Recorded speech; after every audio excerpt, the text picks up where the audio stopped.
बड़ी जानकारी का जयपुर से बड़ी खबर मिल रही है, जहां एसओजी और एटीएस के एडीजी वीके सिंह का बड़ा बयान सामने आया है। एसआईटी की स्थापना के बाद से हमें कई शिकायतें मिली हैं।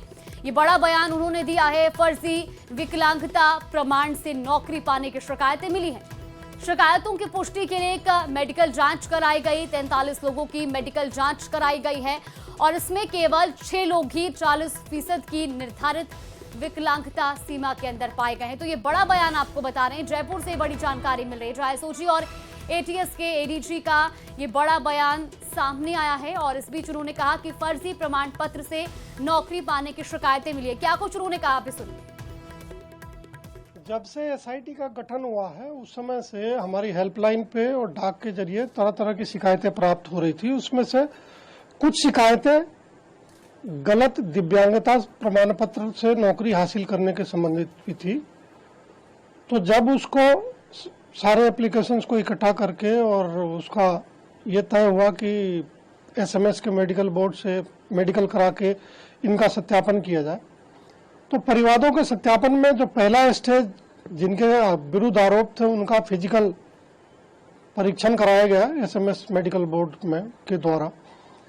तो जो चौंकाने वाले नतीजे आए हैं कि 43 लोगों का अब तक हमने मेडिकल कराया है, उसमें से केवल 6 लोग हैं जिनकी निर्धारित जो 40% की दिव्यांगता है उसमें वो सही पाए गए हैं। बाकी सब लोग जो 37 लोग हैं वो अयोग्य हैं। उसमें से काफी संख्या में है जिनकी दिव्यांगता 0 के आसपास है।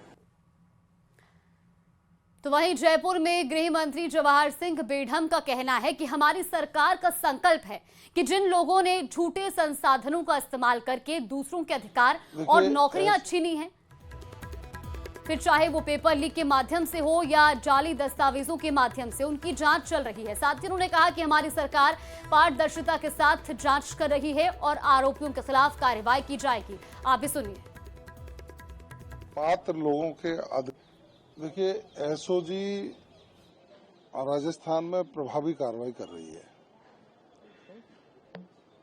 हमारी सरकार का ये संकल्प कि गलत तरीके के साधनों का उपयोग करके जिन लोगों ने पात्र लोगों के अधिकारों पर अतिक्रमण करके नौकरी पाने का प्रयास किया, चाहे वो पेपर लीक करके किया हो, चाहे फर्जी प्रमाण पत्र लगा करके किया हो, उन सबकी जांच चल रही है। मैं ये समझ सकता हूं कि प्रदेश के यशस्वी मुख्यमंत्री आदरणीय भजनलाल शर्मा साहब का जो संकल्प है कि हम पात्र व्यक्ति को मौका देने के लिए सरकार में प्रयास कर रहे हैं, तो अपात्र जो लोग हैं वो प्रभाव का इस्तेमाल करके सरकारी नौकरियों में आते हैं, उनको बाहर तो करना ही होगा।